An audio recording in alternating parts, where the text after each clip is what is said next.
Hi guys, welcome back to my channel. If you are a new subscriber, thank you for subscribing. If you're not, be sure to hit the subscribe button. I release videos once or twice a week and I try to cover a wide variety of topics, so there's something for everyone. Trust me, so be sure to subscribe and yeah, let's go ahead and get started. So today we are taking a break from all things luxury, all things lifestyle, a little more on self-improvement and a little more on, just personality development. And I'm sharing with you my 5 favorite books that I'm currently reading and / have read in the past 3 months. Basically, reading is my first love. I'm an avid reader. I read on my way to work, on my way back from work. I try to read as much as I can. Now, in my profession, it's almost impossible to be an attorney without reading a lot. Like, that's what we do, right? We're just locked in an office for hours reading and writing, so yeah. But before all of that, actually, I used to read a lot as a child. I wasn't able to go to sleep when I was between the ages of 8 and 12 without reading, and I had read almost everything at home. I read books after books. I read books that were not even for children at that time just because I wanted to read. I started actually reading my dad's medical books back in the day just because I wanted to be reading something and I wanted to improve my vocabulary, and English has always been my best subject. I do a lot of writing. I'm also a published author. I've published a poetry book. So yeah, I do really love reading, and I figured I'll come on here and share my passions with you guys. I have one major bookshelf, but being that we're moving, I'm definitely going to add another one because I'm running out of space. Right, so that being said, my favorite genre is fairy books. I fell in love with Koontz. Actually, he's my favorite writer. I fell in love with his work. I would say I was an undergrad at that time. I was still living in Texas and I was a substitute teacher. That was my gig. And I was in the teacher's lounge and I saw a huge selection of books. A lot of them I hadn't heard of the writer, or I didn't know what to think about when I saw them, and I decided to take a chance with Koontz, and it was a book called, I think, The Face. Oh my god, it blew me away, honestly. And since then, I've fallen more and more in love with scary books. I also like African American erotica. I did really love the whole Zane back then. I really like Eric Jerome Dickey. They actually helped with my acculturation process, if you will, because I moved here when I was 17. I like self-development books. I like not necessarily self-help, but books that teach you things about the economy, things that teach you how other people interact, how people's experiences shaping how we think.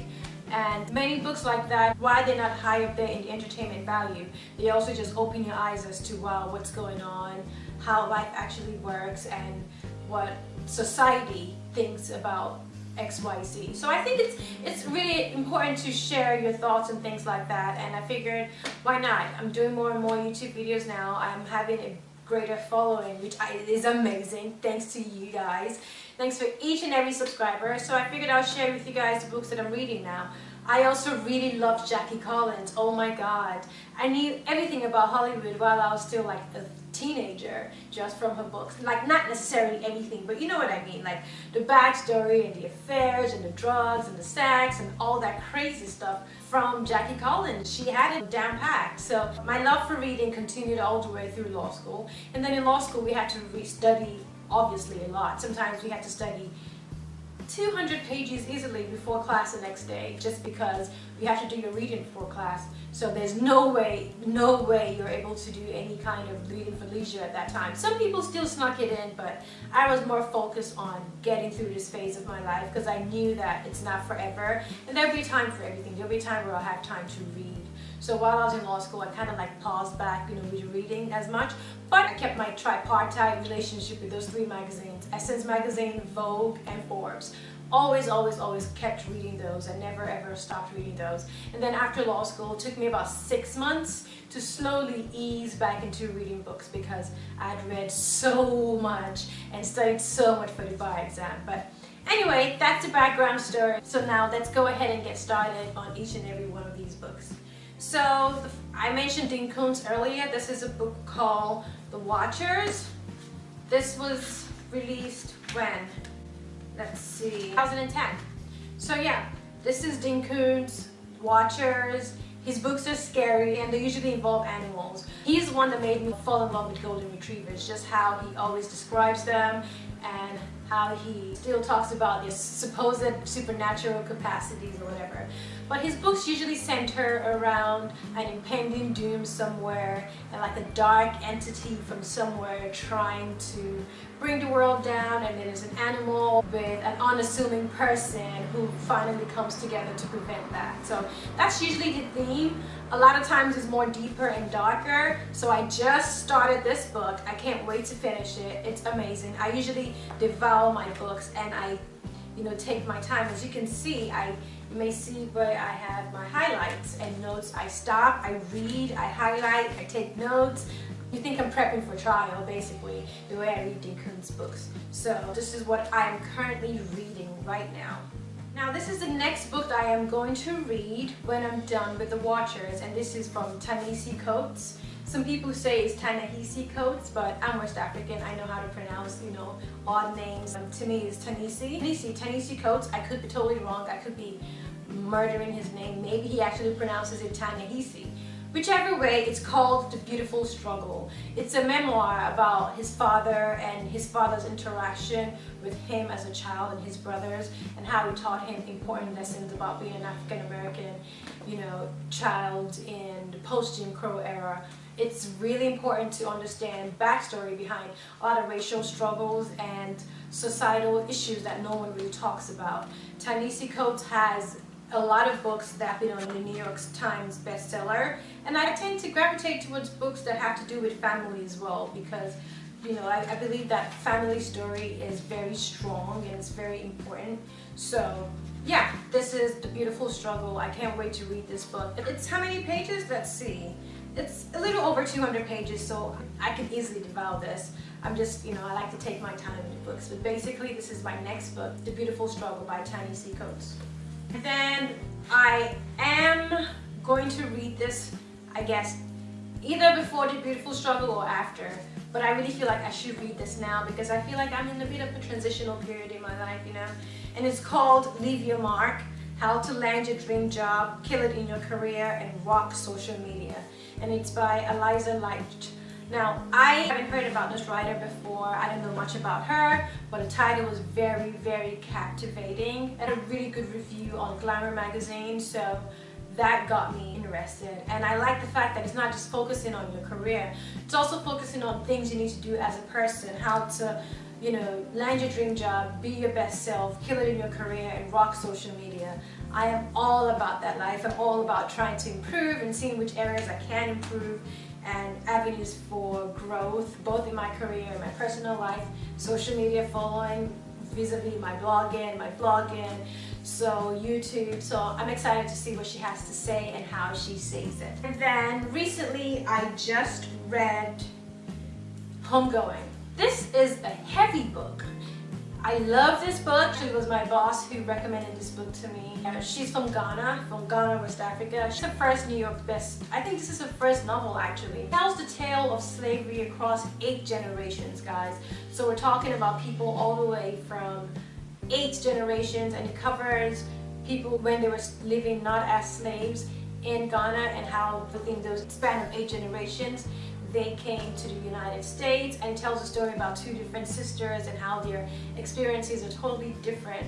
And it discusses everything. I mean, everything from being biracial, dealing with a parent who's a slave owner and a mother who has family members that are slaves, and moving to the United States, looking for work, Jim Crow era, the Emancipation era, and even to heroin, the heroin epidemic with music. It's just so beautifully written. It's very touching, it's very riveting, and at the end of the day, it's filled with hope.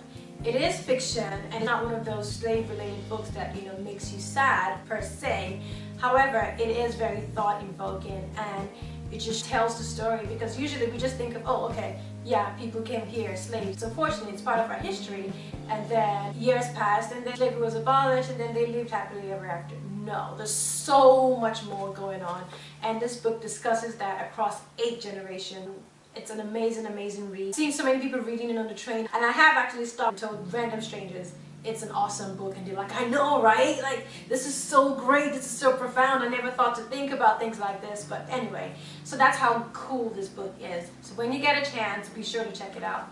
And the last book that I read immediately after reading Homegoing is Hand to Mouth by Linda Tirado. Okay, so a couple of years ago I was watching Bill Maher show, and there was this eloquent young lady talking about poverty and how difficult it is to live in modern day America when you're poor, because it seems like every decision you make is centered around your being poor, and being poor affects everything from healthcare to the kind of job you can get to the way people interact with you. And she wrote an essay about it, and eventually the essay got picked up by the New York Times, and she decided to write a book about it. So her name is Linda Tirado. This is called Hand to Mouth, Living in Bootstrap America. Honestly, this book is so funny, it's so witty, it's so informational that it makes you realize how polarizing poverty is, how poverty is an epidemic in this country, how getting a job is not just enough, how getting a degree is not enough, because she had a bachelor's degree, her husband had a bachelor's degree, and makes you realize that except you're like part of the 1%, you're really a major catastrophe away from poverty, because you could lose your house in 1 second, you could lose your car in 1 second, you can lose your health in 1 second, and life still goes on, bills still pile up. How are you going to live? How are you going to adapt? And it also just teaches you ways to be kind to people, ways to be kind to people you meet at a grocery store, because you don't know what kind of battle they're facing. If you see someone engaging in self-destructive patterns and the person is somewhere on the poverty line, instead of instantly judging them, try to understand where they're coming from, or try to just give them the benefit of the doubt. Try to just be human to people who earn less than you. Wealth, unfortunately, tends to make people more mean, and tends to make people more arm's length and abrasive, and keep people away from, you know, other members of the society, and that's really unfortunate. So she tells the story in a way that is riveting, it's beautiful, it's insightful, it's amazing, and I recommend this book to anyone who's trying to, any and everyone, just so you can have a grasp of the economy, how credit card companies make a lot of money off of poor people, how people talk about, oh, you have XYZ benefits from the government, welfare, blah, blah, blah, but realize that those things are not automatic and they don't apply to everyone, and those things still have a way of keeping you in the cycle of poverty and debt, and understanding the connection between depression, poor health, poverty, and bad decisions, and trying to break out of that cycle, or helping family members or friends who are in that cycle. So guys, those are the books that I have read, reading, and I'm going to read in the future. I hope this helps you decide if you're trying to pick a good book for the summer. I will do another video like this when I'm done reading these books and talking about my next books. I love devouring a good book. I feel like it's just an amazing feeling. You get drawn into a character, you just get sucked into an entirely different life, if you will. So thanks so much for hanging out with me today. Thanks for watching my video. And if you're an avid reader like myself, leave a comment below. Tell me what books you're reading and why you're reading them. I'll be sure to check them out. I always like hearing from you guys, and I always like figuring out new things and new things to read, and, you know, great literary pieces. So thanks for watching, guys. Thanks for hanging out with me today. Be sure to hit the subscribe button, and if you do like this video, give it a nice resounding thumbs up, and I will catch you guys in my next video. Thanks for watching, guys.